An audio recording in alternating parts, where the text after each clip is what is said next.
आकाशवाणी मध्य प्रदेश से प्रस्तुत हैं प्रादेशिक समाचार।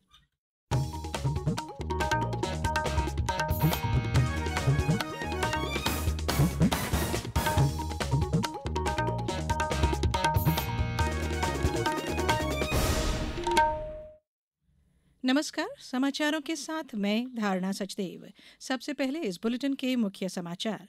मुख्यमंत्री ने दिए विकसित भारत संकल्प यात्रा को सफल बनाकर जन जन तक लाभ पहुंचाने के निर्देश। बस और ट्रक चालकों की हड़ताल के मद्देनजर राज्य के सभी जिलों में किए जा रहे हैं व्यापक इंतजाम। राष्ट्रीय सिकल सेल एनीमिया उन्मूलन मिशन के अंतर्गत 1 करोड़ से अधिक लोगों की हुई जांच। और प्रदेश में कोहरा, बादल और तेज ठंड का रहा मिला-जुला असर। अब समाचार विस्तार से। मुख्यमंत्री डॉक्टर मोहन यादव ने आज विकसित भारत संकल्प यात्रा के दौरान झाबुआ और रीवा के हितग्राहियों से वीसी के माध्यम से संवाद किया। मुख्यमंत्री ने कहा कि हम सभी को विकसित भारत संकल्प यात्रा को सफल बनाकर इसके लाभ को जन जन तक पहुंचाना है। मुख्यमंत्री ने रीवा जिले के ग्राम अगडाल की सुखिया केवट और झाबुआ में ग्राम भूरा डाबरा के जवान सिंह से केंद्र सरकार की योजनाओं से मिलने वाले लाभ के बारे में जानकारी ली। छतरपुर में विकसित भारत संकल्प यात्रा में केंद्रीय सामाजिक न्याय और अधिकारिता मंत्री डॉक्टर वीरेंद्र कुमार शामिल हुए। मध्य प्रदेश हाईकोर्ट ने सरकार को हड़ताल खत्म करने के निर्देश दिए हैं। हाईकोर्ट ने ये निर्देश 2 याचिकाओं पर सुनवाई के दौरान दिए। मध्य प्रदेश हाईकोर्ट ने आज इन याचिकाओं पर सुनवाई के दौरान कहा कि हड़ताल को तुरंत खत्म करवाया जाए, सरकार परिवहन सेवाएं बहाल करवाए। इधर हड़ताल के चलते भोपाल, इंदौर, जबलपुर और ग्वालियर सहित अन्य जिलों में जरूरी सामग्री की आपूर्ति पर असर पड़ा है। स्कूल कॉलेज की बसें भी आज बंद रहीं। ड्राइवर उस हिट एंड रन से जुड़े कानून का विरोध कर रहे हैं जिसमें 10 साल की सजा और 7 लाख रुपए जुर्माने का प्रावधान किया गया है। प्रदेश में बस और ट्रक चालकों की हड़ताल के मद्देनजर सभी जिलों में व्यापक इंतजाम किए जा रहे हैं जिससे आम लोगों को कोई परेशानी न हो। जबलपुर में संभाग कमिश्नर ने तेल कंपनी और प्रशासनिक अधिकारियों को हिदायत दी है कि तत्काल सेवा बहाल कराएं। शहडोल में कलेक्टर ने सभी से अपील की है कि वे बेवजह पेट्रोल डीजल न खरीदें। जिले में पर्याप्त मात्रा में डीजल पेट्रोल उपलब्ध है। सतना में पुलिस कंट्रोल रूम में बस, ट्रक, टैक्सी और ऑटो संचालक यूनियन के साथ बैठक आयोजित कर हड़ताल के संबंध में आवश्यक चर्चा की गई।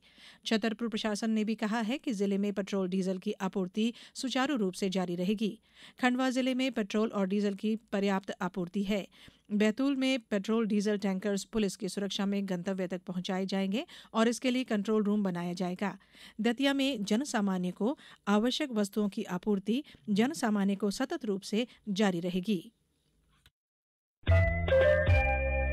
ये समाचार आप आकाशवाणी भोपाल से सुन रहे हैं। हमारे समाचारों को अब आप कभी भी और कहीं भी अपनी सुविधा के अनुसार सुन सकते हैं। ये समाचार बुलेटिन YouTube, ट्विटर और फेसबुक पर AIR न्यूज भोपाल पेज पर सुने जा सकते हैं। इसके अलावा आप हमारी वेबसाइट newsonair.com पर या AIR न्यूज ऐप पर भी समाचार सुन सकते हैं।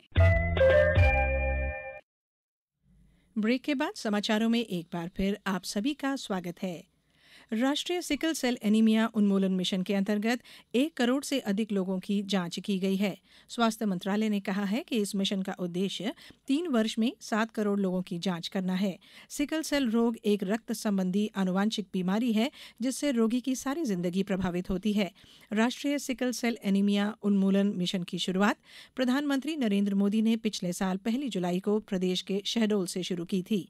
जनजातीय क्षेत्रों और इस बीमारी की आशंका वाले अन्य क्षेत्रों में यह कार्यक्रम मिशन मोड पर चलाया जा रहा है। इसके अंतर्गत सिकल सेल एनीमिया के रोगियों की जांच, रोकथाम और प्रबंधन किया जाता है। प्रदेश के नागरिकों को सस्ती विमान सेवाएं उपलब्ध कराने के मकसद से रीजनल कनेक्टिविटी स्कीम संचालित की जा रही है। इससे प्रदेश में पर्यटन और औद्योगिक गतिविधियों सहित रोजगार को बढ़ावा मिलेगा।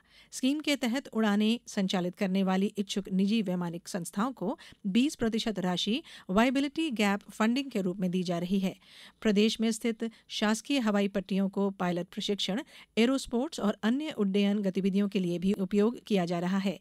प्रदेश की रीवा, रतलाम, मंदसौर, छिंदवाड़ा, उमरिया, बालाघाट, सागर, गुना और सिवनी स्थित हवाई पट्टियां निर्धारित शुल्क पर आवंटित की गई हैं। इंदौर विमानतल को कस्टम नोटिफाइड एयरपोर्ट घोषित किया गया है। उस्ताद अलाउद्दीन खां संगीत और कला अकादमी भोपाल द्वारा मध्य प्रदेश राज्य रूपंकर कला पुरस्कार प्रदर्शनी 2024 का आयोजन किया जा रहा है।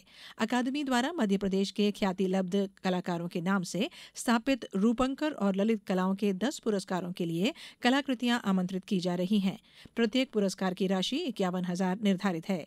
प्रदर्शनी में 3 कलाकृतियां मान्य की जाएंगी और 25 से 55 वर्ष तक की आयु के कलाकार भाग ले सकेंगे। बात मौसम की।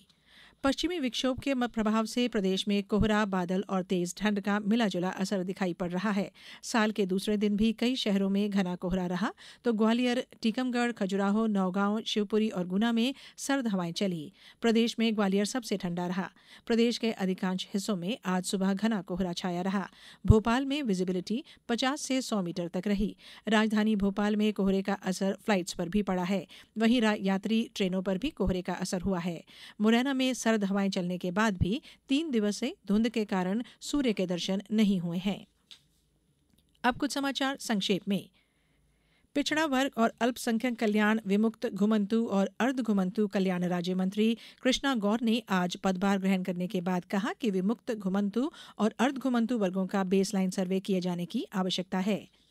टीकमगढ़ में लोकायुक्त टीम सागर ने आज महिला और बाल विकास अधिकारी रचना बुदोलिया को 5,000 रुपए की रिश्वत लेते रंगे हाथ पकड़ा। उन्होंने वेतन निकालने के एवज में 10,000 की घूस मांगी थी।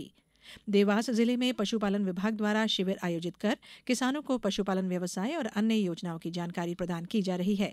शहडोल जिले के ब्योहारी में 328 करोड़ की बन्नी सूक्ष्म सिंचाई परियोजना पर जल्द काम शुरू होगा। जल संसाधन विभाग की इस योजना से 18,300 हेक्टेयर से अधिक भूमि सिंचित होगी। खंडवा जिले में विकसित भारत संकल्प यात्रा के तहत विभिन्न गांवों में शिविरों का आयोजन किया गया और खेल और युवा कल्याण विभाग द्वारा आयोजित हुए संभाग स्तरीय युवा उत्सव में आगर मालवा जिले के लोकगीत दल ने प्रथम स्थान हासिल किया है। इस बुलेटिन में फिलहाल इतना ही। अनुमति दीजिए। नमस्कार।